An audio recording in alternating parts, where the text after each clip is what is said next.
نحمده ونصلی علی رسولہ الکریم اما بعد۔ صحیح البخاری کتاب الوضو باب نمبر 46 باب الوضوء من الطور، باب ہے طور قسم کا جو برتن ہے اس میں وضو کرنا۔ طور کو عام طور پر تست یا تشت کے ساتھ تعبیر کیا جاتا ہے کہ جو تھال نما برتن ہوتا ہے، لیکن تشت جو ہے حقیقت یہ ہے کہ ایک بڑا برتن ہوتا ہے، طور چھوٹا ہوتا ہے، کیونکہ حدیث معراج کے اندر یہ بات آئی ہے کہ جب آپ کو طور پیش کیا گیا تو وہ تشت کے اندر رکھ کر تو ثابت ہوا کہ تشت بڑا ہے، طور چھوٹا ہے۔ علامہ عینی رحمہ اللہ نے طور کا معنی ابریق، لوٹا یا جگ کیا ہے، یعنی تنگ منہ والا، چھوٹے منہ والا جو برتن ہوتا ہے۔ ابو داؤد کی حدیث نمبر 100 اس میں پیتل کا لفظ ہے کہ وہ طور جو پیتل کا تھا۔ امام بخاری رحمہ اللہ یہ ثابت کرنا چاہتے ہیں کہ وضو یا غسل کے لیے کسی قسم کے برتن کے اندر بھی پانی ڈال کر استعمال کیا جا سکتا ہے، شرط یہ ہے کہ وہ برتن پاک ہو اور ممنوع برتن نہ ہو، جس طرح کہ سونے چاندی کا۔ گزشتہ باب کے اندر بھی یہ بات ثابت کی تھی، تو مزید اس میں بھی کہ طور نما جو برتن ہو، خواہ وہ کسی دھات کا بھی بنا ہو، سائز اس کا چھوٹا ہو بڑا ہو، شریعت نے اس طرح کی کوئی تنگیاں انسانوں پر نہیں لگائی۔ جیسا برتن میسر ہے، مٹی کا ہے، وہ چینی کا ہے، کسی اور دھات کا ہے، تو برتن پاک ہو، اس کے اندر پاک پانی ڈال کر آپ وضو بھی کر سکتے ہیں، غسل بھی۔ حدیث نمبر 199 قال حدثنا خالد بن مخلد قال حدثنا سلیمان قال حدثني عمرو بن یحییٰ عن ابیہ قال کان امی یکثر من الوضوء۔ عمر بن یحییٰ اپنے باپ یحییٰ سے بیان کرتے ہیں کہ کان امی میرا چچا یکثر من الوضوء، وضو میں زیادہ پانی استعمال کیا کرتے تھے۔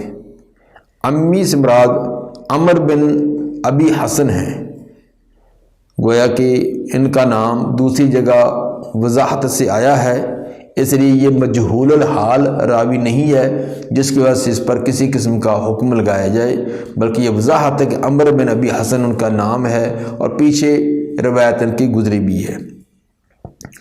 یکثر من الوضوء، وضو کے اندر پانی زیادہ استعمال کرتے۔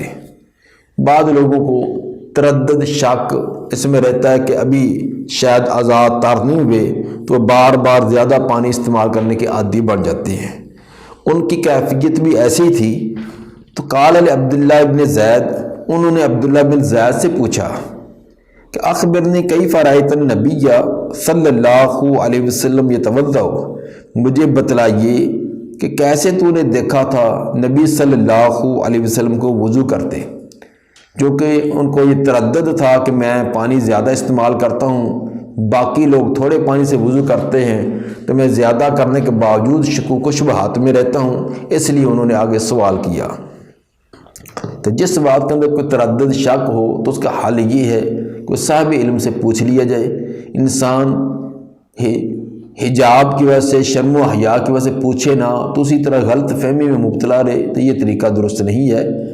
تو ہمارے اسلاف ایسے موقع پر فوراً صاحب علم سے پوچھ کر اپنی اس جو ذہنی خلش ہے اس کو ختم کر لیا کرتے تھے۔ چنانچہ فرماتے ہیں کہ میں نے عبداللہ بن زید سے پوچھا، مجھے بتلائیے کہ کیسے دیکھا تھا آپ نے نبی صلی اللہ علیہ وسلم کو وضو کرتے۔ تو انہوں نے زبانی بتلانے کے بجائے پریکٹیکل طور پر وضو کر کے طریقہ بتلا دیا۔ اور یہ بات واضح ہے کہ تھیوری اور پریکٹیکل کے اندر بڑا واضح فرق ہوتا ہے، ایک زبانی بتلانا، ایک عملی طور پر کر کے دکھلانا۔ ہمارے ہاں اس چیز کے اندر بڑی کمی پائی جاتی ہے کہ زبانی بتلانا تو عام ہوتا ہے، لیکن پریکٹیکل طور پر، عملی طور پر بہت کم ہے۔ حتیٰ کہ بہت سارے اساتذہ بھی اس چیز میں سستی کرتے ہیں کہ بچوں کو وضو کا طریقہ زبانی جیسے بتلایا اس طرح عملی طور پر کر کے دکھلائیں۔ اسی طرح گاہے بگاہے امام خطیب اس کو بھی اپنے مقتدیوں کو عملی طور پر یہ کر کے دکھلانا چاہیے۔ عملی طور پر جو چیز ہوتی ہے اس کا رزلٹ کچھ اور ہوتا ہے۔ فدعا بطور من ماء، انہوں نے ایک برتن منگوایا پانی کا۔ فکافا علی یدیہ، اپنے ہاتھوں پر ڈالا۔ کافا کا معنی تھا برتن کو ٹیڑھا کر کے اپنے ہاتھوں پر ڈالنا، جو کہ ہاتھ گرد و غبار مٹی وغیرہ یا کوئی نجاست بھی ہو سکتی ہے، تو اگر اسی طرح پانی میں ڈالے جائیں تو پانی کے اس کے اندر وہ علائش وغیرہ آنے کی خطرات ہوتی ہیں، اس لیے برتن کو ٹیڑھا کر کے تو پہلے ہاتھوں کو دھویا۔ اگر کوئی چھوٹا برتن ہے تو اس کے ساتھ نکال کر دھو لیا جائے، اگر نہیں ہے تو اسی تو ٹیڑھا کر کے۔ آج کل ٹوٹیاں وغیرہ عام ہے گھروں میں، تو اس میں تو یہ مسئلہ ہی نہیں ہے، کھولے تو پہلے ہاتھ اس سے صاف کر لیں۔ فکافا علی یدیہ، انہوں نے اپنے دونوں ہاتھوں پر پانی انڈیلا۔ فغسلہما ثلاث مرات مرارا، اور 3 مرتبہ ان کو دھویا، تینوں ہاتھوں کو 3 مرتبہ اچھی طرح دھویا۔ ثم ادخل یدہ فی الطور، پھر داخل کیا اپنا ہاتھ اس طور میں، اس برتن کے اندر اپنا ہاتھ داخل کیا۔ دھونے سے ہاتھ صاف ہو گئی ہے، میل کچیل اتر گئی ہے، تو اب اسی کے اندر چلو بھر کر پانی لیا ہے، کیونکہ اب انڈیلیں گے تو پانی زیادہ ضائع ہوگا، تو اسی میں سے اندر سے چلو بھر لیں گے تو جتنی مقدار چلو میں آئے گی وہ استعمال میں آ جائے گی۔ ثم ادخل یدہ فی الطور، پھر داخل کیا انہوں نے اپنا ہاتھ اس برتن میں۔ فمضمض واستنثر 3 مرات من غرفۃ واحدہ، انہوں نے کلی کی، ناک میں پانی چڑھایا 3 مرتبہ ایک ہی چلو سے، ایک ہی چلو لیا، اسی سے کلی بھی کی، اسی سے ناک میں پانی بھی ڈالا۔ یہ بات پہلے بھی آ چکی ہے کہ بہتر افضل اور راجح طریقہ یہی ہے کہ ایک چلو لیا جائے، اسی سے کلی بھی اور اسی میں ناک میں پانی بھی ڈالا جائے۔ یہاں واضح لفظ ہیں کہ فمضمض واستنثر 3 مرات، کلی کی، ناک میں پانی ڈالا 3 مرتبہ، لیکن من غرفۃ واحدہ، چلو ایک ہی ہر مرتبہ استعمال ہوتا تھا۔ ثم ادخل یدہ فاغترف بها، پھر داخل کیا انہوں نے ہاتھ اس برتن کے اندر، پھر ہاتھ داخل کیا، فاغترف بها، اور چلو بھرا اس سے۔ فغسل وجهه 3 مرات، اور 3 مرتبہ اپنا چہرہ دھویا۔ ثم غسل یدیہ الی المرفقین مرتین مرتین، پھر اپنے ہاتھوں کو کونیوں سمیت دھویا 2 مرتبہ، پورا کا پورا ہاتھ کونی تک 2 مرتبہ اس کو دھویا۔ اس سے یہ بھی ثابت ہوا کہ اعضاء کے اندر تعداد کا برابر رکھنا لازمی نہیں ہے، کسی اعضاء کو 2 مرتبہ، کسی کو 3 مرتبہ اگر دھو لیا جائے تو وضو درست ہوگا۔ ثم اخذ بیدہ ماء، پھر انہوں نے اپنے ہاتھ میں پانی لیا، فماسح راسہ، تو سر کا مسح کیا، فادبر بہ واقبل، تو اپنے ہاتھ کو پیچھے بھی لے گئے اور آگے بھی لائے۔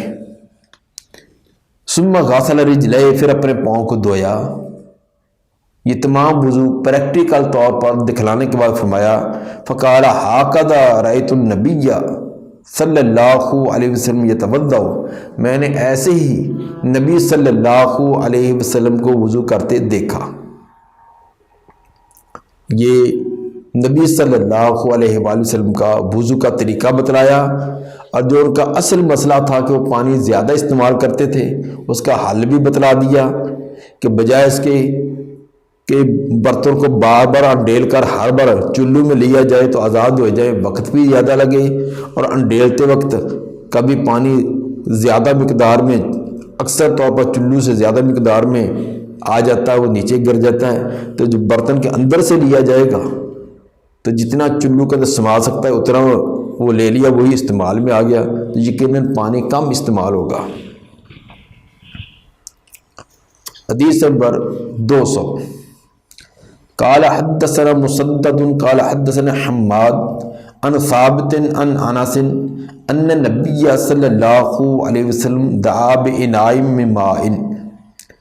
انس رضی اللہ تعالیٰ عنہ فرماتے ہیں کہ بے شک نبی صلی اللہ علیہ وسلم نے پانی کا ایک برتن منگوایا، فَأُتِيَ بِقَدَحٍ رَحْرَاحٍ فِيهِ شَيْءٌ مِّن مَاءٍ، دیا گیا آپ کو ایک پیالہ رحراح کم گہرائی والا، جس چوڑائی میں زیادہ ہو لیکن کنارے اس کے چھوٹے ہوں، جس طرح کہ یہ تھال نما ہوتا ہے۔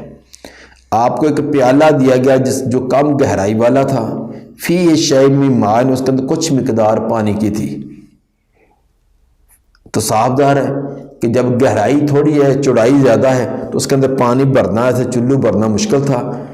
فَوَضَعَ أَصَابِعَهُ فِيهِ، رکھا آپ نے اپنی انگلیاں اس میں، آپ نے اپنی انگلیاں مبارک اس برتن کے اندر رکھی۔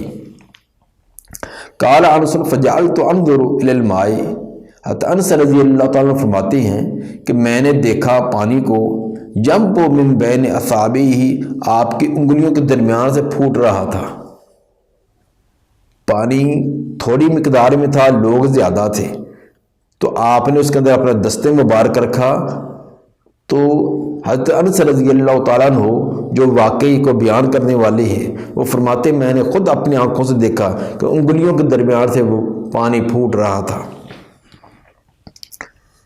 قال انس فحذرت من توضا، حضرت انس رضی اللہ تعالیٰ فرماتے ہیں میں نے اندازہ لگایا جنہوں نے وضو کیا تھا، وضو کرنے والے لوگوں کا میں نے اندازہ لگایا کہ کتنی مقدار ہے، ما بین 70 الی 80، 70 سے 80 کے درمیان تھے، 70 سے لے کر 80 کے درمیان وہاں لوگ تھے جنہوں نے اس پانی سے وضو کیا۔ حالانکہ پانی کے چھوٹے پیالے میں تھا جس کے اندر چلو بھرنا بھی مشکل تھا، لیکن آپ کے دست مبارک رکھنے سے اتنا پانی زیادہ ہو گیا کہ 70 سے لے کر 80 آدمی انہوں نے وضو کیا۔ یہ نبی صلی اللہ علیہ وآلہ وسلم کا معجزہ تھا۔ اگرچہ موسیٰ علیہ السلام سے بھی اس طرح کا معجزہ ہوا ہے، لیکن وہ معجزہ تھا پتھر پر لاٹھی مارنے سے۔ سیدنا موسیٰ علیہ السلام وہ پتھر پر لاٹھی مارتے نہ، لاٹھی جو پتھر پر مارتے تو اس پتھر سے پانی نکلتا۔ ٹھیک ہے یہ بھی معجزہ ہے، لیکن پتھروں سے پانی ویسے بھی نکلتا ہے۔ اگرچہ موسیٰ علیہ السلام کا یہ معجزہ تھا کہ پتھر خشک پڑا ہوا ہے، اس کے دائیں بائیں پانی نکلنے کے کوئی آثار نہیں، تو اس میں لاٹھی لگانے سے پانی جاری ہوا، لیکن پتھروں سے پانی، یہ چشمے وغیرہ یہ تو اب بھی جاری ہے، لیکن انگلیوں سے پانی یہ میرے نبی کا معجزہ ہے، یہ کسی اور نبی کو اللہ تعالیٰ نے عطا نہیں کیا۔ معجزہ ہوتا ہی وہ ہے کہ جو کوئی دوسرا نہ، اسی کے ساتھ خاص ہو۔ اگر ہر ایک ہی اس طرح کرے وہ تو معجزہ ہی نہ رہتا۔ معجزہ تھا جو ہر کو عاجز کر دے، کسی اور سے سرزد نہیں، وہ اسی کے ساتھ خاص ہے۔ تو چنانچہ نبی صلی اللہ علیہ وآلہ وسلم سے یہ معجزہ کئی موقعوں پر مختلف اوقات میں یہ آپ کے دست مبارک سے پانی کا نکلنا یہ ثابت ہے۔ اس سے بھی ثابت یہ کیا کہ آپ کے پاس ایک ایسا پیالہ لایا گیا جو کم گہرائی والا تھا، آپ نے خود بھی اور باقی صحابہ نے بھی اس سے وضو کیا، تو ثابت ہوا کہ برتن کے لیے کوئی حد بندی نہیں کہ کس طرح کا برتن استعمال کیا جائے۔ وہ لوٹا نما، جگ نما بھی ہو سکتا ہے، وہ جو ہے چوڑائی کے اندر تھال نما بھی ہو سکتا ہے۔ بہرحال پاک برتن ہو، پانی پاک ہو تو اس کے اندر سے چلو بھر بھر کر لیں، انڈیل کر لیں، چھوٹے برتن کے ساتھ اعضاء پر ڈالیں، جیسے بھی آپ اس کو استعمال کرنا چاہیں، یہ انسان کو سہولت ہے۔ اس کے اندر کوئی شکل مقرر اور متعین کر کے تنگی نہیں ڈالی گئی۔ اب رہا کہ وضو کے لیے کتنا پانی کی مقدار ہونی چاہیے، چونکہ پیچھے حدیث میں یہ واقعہ آیا ہے کہ عمر بن ابی حسن جو ہے وہ زیادہ پانی استعمال کرتے تھے، اس لیے امام بخاری نے آگے باب ہی قائم کر دیا کہ نبی صلی اللہ علیہ وآلہ وسلم کا وضو کے وقت یا غسل کے وقت عام پانی کتنی مقدار میں استعمال ہوتا تھا۔ باب نمبر 47، باب الوضوء بالمد، باب ہے کہ ایک مد مقدار کے ساتھ وضو کر لینا۔ مد یہ عربی زبان کے اندر ایک پیمانہ ہے جس کے اندر ایک محدود چیز آتی ہے، تو ایک مد ہوتا ہے اور ایک سا ہوتا ہے. ایک سا کے اندر 4 مد آتے ہیں. ایسے سمجھیں کہ جیسے ہمارے ہاں پہلے ایک سیر تھا، سیر کے اندر 4 پاؤ ہوتے تھے، 4 پاؤ کا ایک سیر بنتا تھا جو ہمارے پہلے برطانوی وزن چلتے تھے. اب تو اشاری اوزان چل رہی ہیں. تو جس طرح ہمارے سیر کے اندر 4 پاؤ تھے، اسی طرح عربوں کے ہاں ایک سا کے اندر 4 مد ہوتے تھے. اور ایک مد جو ہے اس کے اندر 540 ماشیے ہوتے ہیں. ایک مد کے اندر 540 ماشیے، اور 540 ماشیے بنے گے تقریباً 45 تولہ. 45 تولہ یہ وزن بنے گا. تو ایک مد کا وزن بن جائے گا تقریباً 9 چھٹانک. اگر برطانوی وزن کے حساب سے دیکھا جائے تو 9 چھٹانک بنے گا. اشاری نظام کے مطابق یہ 525 گرام بن جائے گا. 525 گرام یہ وزن بنے گا ایک مد کا. تو اتنی مقدار کے ساتھ وضو کرنا. تو یہ تھی جو ایک مد کی یا ایک سا کی صحیح مقدار. لیکن مولانا اسرائی صاحب ان کے نزدیک ایک مد 2 کلو کا ہوتا ہے. ایک مد کے اندر 2 کلو. یہ پتہ نہیں انہوں نے کس لغت سے نکالا ہے اور کہاں سے کس دنیا کا پیمانہ استعمال کیا ہے کہ جن کا ایک مد جو 2 کلو کا بن جاتا ہے. دیکھیے تدبر حدیث جلد 1 صفحہ 299. حدیث نمبر 201. قال حدثنا ابو نعیم قال حدثنا مسعر قال حدثني ابن جبر قال سمعت انسا يقول كان النبي صلى الله عليه وسلم يغسل او كان يغتسل بالساع الى 5 امداد ويتوضا بالمد. سیدنا انس رضی اللہ تعالیٰ فرماتے ہیں کہ نبی صلی اللہ علیہ وسلم غسل فرمایا کرتے تھے بالساع الی 5 امداد، ایک سا سے لے کر 5 مد تک. کیونکہ ایک سا کے اندر 4 مد ہوتے ہیں، تو مطلب کہ 4 مد سے لے کر 5 مد تک اتنے پانی کی مقدار سے آپ غسل فرما لیا کرتے تھے. تو اسی کو ان الفاظ سے کہا گیا کہ ایک سا سے لے کر 5 مد تک اتنے پانی کی مقدار سے آپ غسل فرماتے ہیں. یتوضا بالمد، اور وضو کر لیا کرتے تھے ایک مد کے ساتھ. اور ایک مد کا بتلا دیا کہ 9 چھٹانک یا 525 گرام. تو آپ اتنی مقدار کے ساتھ آپ وضو فرماتے ہیں. یہ نہیں کہ پانی کے لیے اتنا پانی، بعض اوقات ایک مد سے بھی آپ نے کم پانی سے وضو کیا ہے. غسل اور وضو کے لیے یہ ایک کوئی شریعت نے حد مقرر نہیں کی کہ مد کے ساتھ ہی کریں. اس کا اسراف سے بچنا لازمی ہے. فضول خرچی اور اسراف نہ ہو تو باقی کم از کم پانی استعمال کرنا چاہیے. یہ اشخاص کے اعتبار سے اور حالات کے اعتبار سے اس کے اندر کوئی کمی بیشی ہو سکتی ہے. مثلا گرمیوں کے موسم میں پانی زیادہ استعمال ہو جاتا ہے، سردیوں میں اس کی بنسبت کم ہوگا.